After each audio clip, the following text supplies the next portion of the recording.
السلام علیکم ورحمۃ اللہ۔ سورہ آل عمران مدنی صورت، چوتھے سپارے کا 8واں رکوع، آیت نمبر 161۔ اعوذ باللہ من الشیطان الرجیم، بسم اللہ الرحمن الرحیم۔ وما کان لنبی ان یغل ومن یغلل یأتی بما غل یوم القیامہ ثم توفی کل نفس ما کسبت وہم لا یظلمون۔ یہ نبی کے شایان شان نہیں کہ وہ خیانت کرے، اور جو شخص خیانت کرے گا وہ قیامت کے دن اسی خیانت کردہ چیز سمیت حاضر ہو جائے گا۔ پھر ہر شخص کو اس کی کمائی کا پورا پورا بدلہ دیا جائے گا، اور ان پر کچھ ظلم نہ ہوگا۔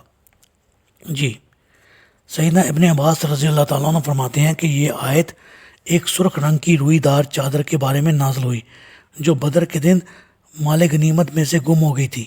بعض لوگوں نے کہا شاید چادر رسول اللہ صلی اللہ علیہ وسلم نے خود اپنے لیے رکھ لی ہو، چنانچہ اللہ تعالیٰ نے یہ آیت نازل فرمائی۔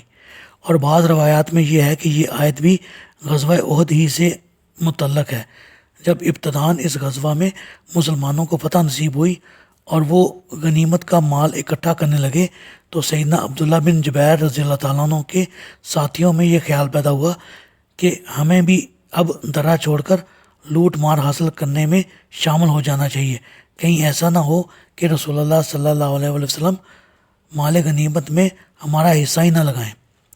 تو اس شبہ کو دور کرنے کے لیے یہ آیت نازل ہوئی کہ نبی سے ایسی ناانصافی یا خیانت ممکن ہی نہیں، وہ دنیا میں اللہ تعالیٰ کی طرف سے امین ہوتا ہے۔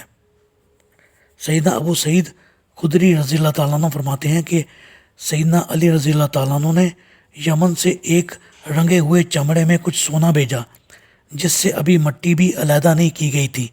رسول اللہ صلی اللہ علیہ وسلم نے اس سونے کو 4 آدمیوں عینہ بن بدر، اقرا بن حابس، زید الخیل اور علقمہ یا عامر بن طفیل کے درمیان تقسیم کر دیا۔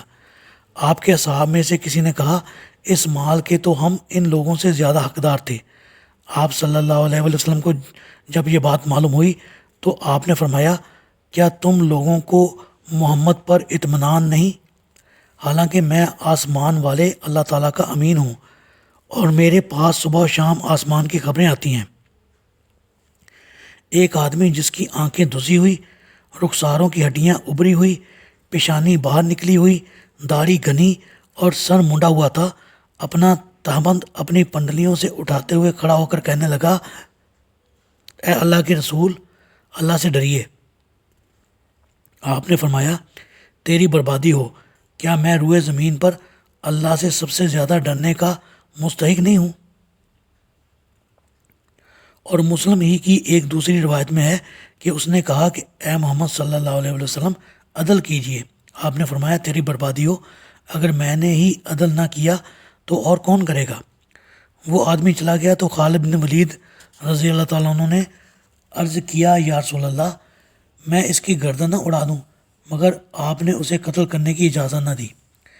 ابو سعید کہتے ہیں کہ جب وہ پیٹھ موڑے جا رہا تھا تو آپ صلی اللہ علیہ وسلم نے اس کی طرف دیکھ کر فرمایا اس کی نسل سے ایسے لوگ پیدا ہوں گے جو قرآن کو مزے لے لے کر پڑھیں گے مگر وہ ان کے حلق سے نیچے نہیں اترے گا، اور یہ لوگ دین سے اس طرح نکل جائیں گے جیسے تیر کمان سے نکل جاتا ہے۔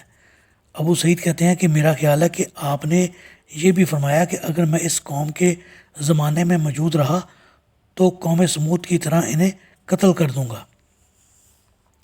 گویا اس آیت میں مسلمانوں کو ہدایت کی گئی ہے کہ اگر رسول اللہ صلی اللہ علیہ وسلم غنیمت اور صدقے کو تقسیم کرنے کی کوئی مصلحت میں لفظ رکھیں یا قوم یا رفع عامہ کے لیے کچھ حصہ بیت المال میں جمع کریں یا کسی وجہ سے غنیمت کے مال تقسیم کرنے میں دیر ہو تو نبی کے متعلق انہیں ہرگز کسی قسم کی بدگمانی نہ ہونا چاہیے۔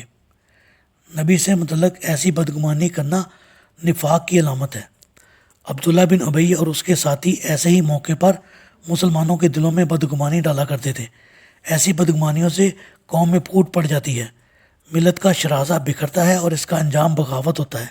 لہذا مسلمانوں کو اس معاملے میں بالخصوص اور عام حالات میں بھی بدظنی سے اجتناب کا تاکیدی حکم دیا گیا ہے۔ غل کا معنی دراصل ایسے خزانے سے چوری کرنا ہے جو سب کی مشترکہ ملکیت ہو، لہذا اس کا معنی چوری بھی ہو سکتا ہے اور خیانت بھی۔ پھر غل کا لفظ دل میں کدورت، بغض اور اناعت کو چھپائے رکھنے کے معنی میں بھی آتا ہے۔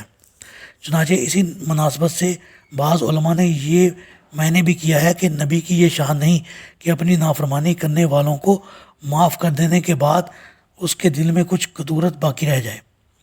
مسلمانوں کے مشترکہ مال سے کوئی چیز چرانا یا اس میں خیانت کرنا کتنا بڑا گناہ ہے، اس کا اندازہ اس حدیث سے لگائیے۔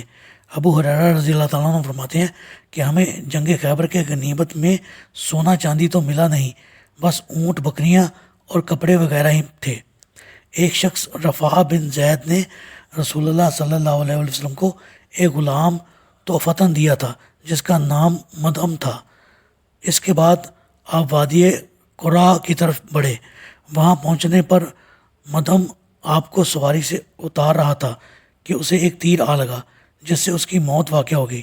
لوگوں نے کہا کہ اسے جنت مبارک ہو۔ آپ نے فرمایا ہرگز نہیں، اس ذات کی قسم جس کے دستے قدرت میں میری جان ہے، اس نے خیبر کے دن مال غنیمت کی تقسیم سے پیشتر ایک کملی چرائی تھی جو آگ کے شعلے بن کر اس کے گرد لپٹ رہی ہے۔ جب لوگوں نے آپ کا یہ ارشاد سنا تو ایک شخص ایک تسمہ یا دو تسمے لے کر حاضر ہو گیا۔ آپ صلی اللہ علیہ وسلم نے اسے فرمایا کہ اگر تم انہیں داخل نہ کراتے تو قیامت کو یہ تسمے آگ بن کر تمہیں جلاتے۔ اللہ تعالیٰ سے دعا ہے اللہ تعالیٰ ہمیں بھی ہر قسم کی خیانت سے محفوظ فرمائے اور ہمارا خاتمہ ایمان پر فرمائے، آمین۔